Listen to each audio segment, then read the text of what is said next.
Hey guys, welcome to today and to today's video. I feel like in the past couple of years, almost every time I've started a video, I've said it's been a long time and there's no exception for today. I wanted to sit down, no distractions, no kiddos running around. They're playing really nicely right now, so they might come in at some point, but for now I wanted to just sit down and give a bit of an update because I've definitely been kind of radio silent for a little bit, and I've just been feeling this tug to update you guys and just wanting to document for my own sake as well, and so I'm finally doing it. So the last time you guys saw a video from me, I think I was like 9 weeks pregnant or something, and I just kind of gave like an update vlog, and so today I am 22 weeks, almost 23 weeks, so it's been a while. I think what happened is mostly like the first trimester, exhaustion, nausea, that sort of thing, kind of mixed with being a mom to 2 young children, just sort of took me out. I just didn't have much capacity for much else, and even what I had going on in my life, I felt like I had no capacity for. And that's just normal first trimester pregnancy stuff. It's exhausting when you're doing IVF pregnancies and have, you know, still have to keep up with your meds and your injections. Then you have a 2-year-old and a 4-year-old. Well, she'll be 5 right away here. And it's just a recipe for a crazy life. So I kind of just took it really easy in the first trimester. I was just not feeling great. I wasn't like the worst first trimester that I've ever heard of. Like, I've heard people have had it so much harder, so I'm grateful for that, but it definitely took me out for a little bit. We graduated from the IVF clinic. I was done with my PIO injections and all of that, had, you know, several scans, started going to the midwife, everything was going smoothly. And then I want to say about a month ago I had my anatomy scan, and at the anatomy scan, they ended up finding something that they considered abnormal, and that they needed to refer me to a specialist ultrasound place. So the anatomy scan was on a Thursday, and then I thought my biggest worry going into it, to be honest, was just hoping that I didn't, you know, accidentally see the sex of the baby, or that the tech didn't accidentally say it, because we were hoping to be surprised at birth. So that was like my main thought going in, like, oh, let's just make sure we close our eyes at the right time, kind of thing. And then coming out of it was, okay, something's going on, something's wrong. And of course the anxiety overtook my emotions, and it was a very long weekend because I was able to get the specialist appointment for the Monday. So it was a long weekend of just a lot of what ifs, unknowns, the tiny tidbits of information I got. You know, as much as you try not to like Google and stuff, like you're really gonna look it up a little bit, right? So it was very overwhelming for me, and I was just very nervous. And so then the Monday's ultrasound, I ended up being at the ultrasound place for 3 hours because they just couldn't get the right angle of the baby to see what they needed to see, and what they were looking for was hard to find, and all these things. And so that was, of course, extended the stress and the worry for me. And I'm not really going into specifics, but it was like something to do with the brain and the back of the head. And anyways, they found what they needed to find, but it wasn't looking quite in the normal, quote unquote, range, and they needed me to come back. And so I was still left feeling worried, but a little bit more positive, because the doctors were great and were very reassuring for me just to not worry until there's something to worry about, which is easier said than done, of course. So 3 weeks of waiting. We just needed to let baby develop a little bit more in order to have like a clear picture of what was going on. And so we ended up going in for that ultrasound just this week, at the beginning of the week, and I was very nervous for that one because it felt like a determining factor on whether we were going to have to, you know, start seeing specialists, start figuring out what this is, what this means for baby, what this means for us, or we could be good. And it's so it had been a roller coaster basically. So essentially at that appointment, thankfully everything appeared resolved, and it's just so great to say, because like I said, I have been like a mess mentally ever since that anatomy scan, and I think that was like 4 weeks of this. And so I just had such a sigh of relief, and yeah, we don't have to go back for any more ultrasounds.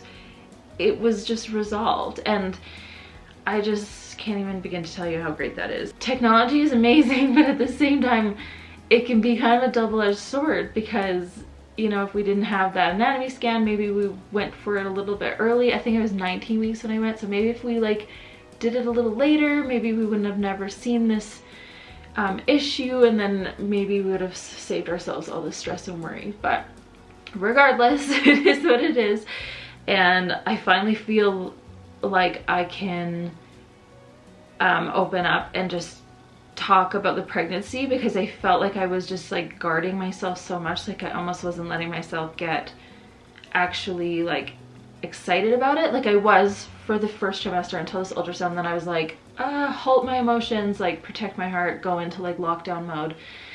And so now I'm like, okay, let's relish in this. This is the last pregnancy. I just want to cherish it. So I'm trying to shake off all those nerves and negative energy that was kind of like surrounding us for that bit of time, and just move forward. So one of the really cool things about the ultrasound that we had earlier this week was that we got like this surprise. Well, I say surprise because it was a surprise to us, but she was like, oh, I'm going to turn on the 4D ultrasound aspect of this to look at this a little bit better. And I was like, we had never had a 3D 4D ultrasound before, so I was so excited. And that meant, so this essentially, as long as everything continues as we hope, this should be the last ultrasound, baby ultrasound, that Caleb and I ever have, because it's our last baby, and you know, we weren't told we need to come back. So it was like ending it on that 4D picture of baby's face and that 4D video was so cool, and just like a really good send-off, I think, to kind of conclude like the positiveness that everything's gonna be good. We're having our third baby. The sex was not spoiled, which was awesome. And we get to have that surprise at birth, just like we were hoping for. So I'm gonna show you the photo right now. It's so wild to me that you can like see that. So it's just like the little face right there, eyes, nose, mouth. Look at the lips.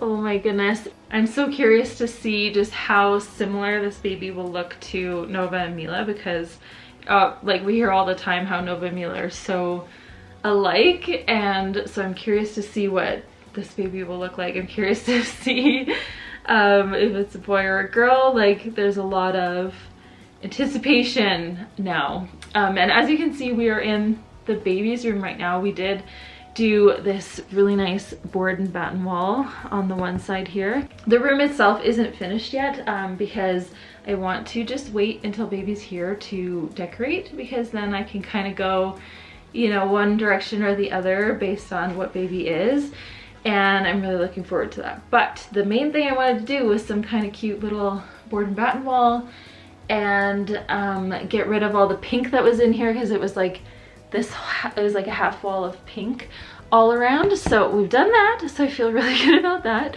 And just getting started into a bit of a nesting mode where I want to like start getting things together, which is tricky when you don't know the sex.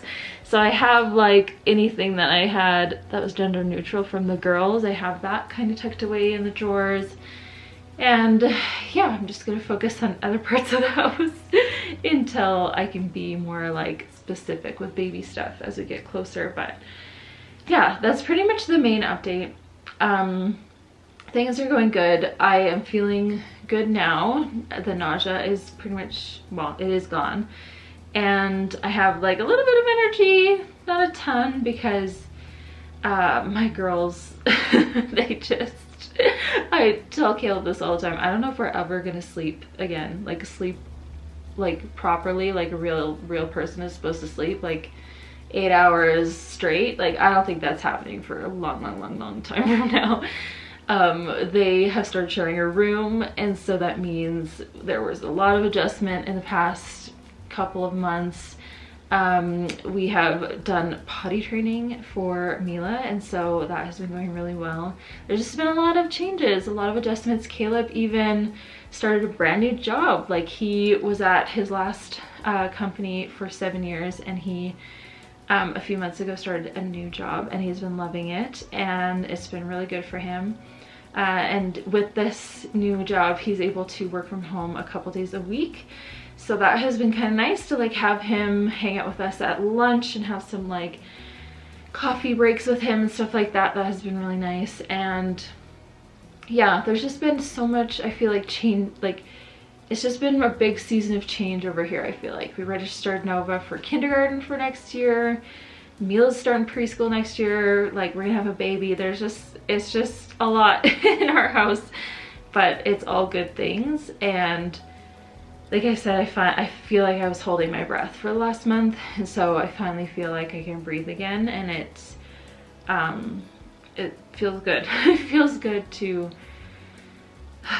start being excited again instead of worried. So that's pretty much all I have for updates. I mean, I'm sure there's more. I am hoping now that, like I said, I'm in a better headspace, that I will be able to film a little bit more here and there, because I love that I have both girls' pregnancies and their newborn days documented, and I definitely don't want to give that up this time around.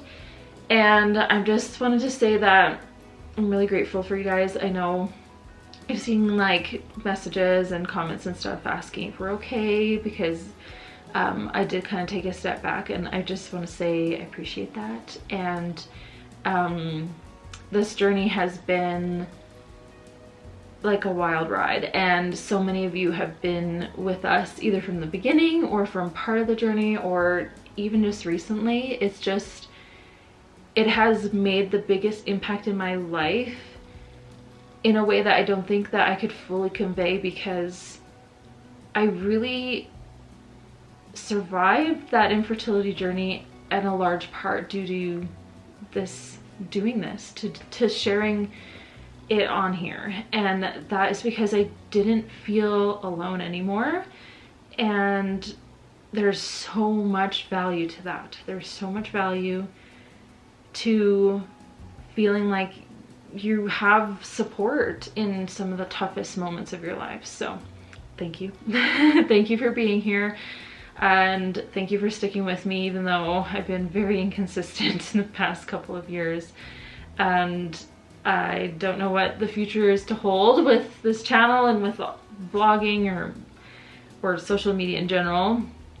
It's something I'm just kind of taking it day by day in terms of like how much to share, what to keep private, that kind of thing. But I am really happy that I was able to give you guys a little update today. So thank you guys for watching, and I'll see you in the next video, whenever that will be. But it'll probably be more like vlog type stuff, showing you some of the things we've changed or done around the house, that kind of thing, and more updates to come. Thank you guys. Bye.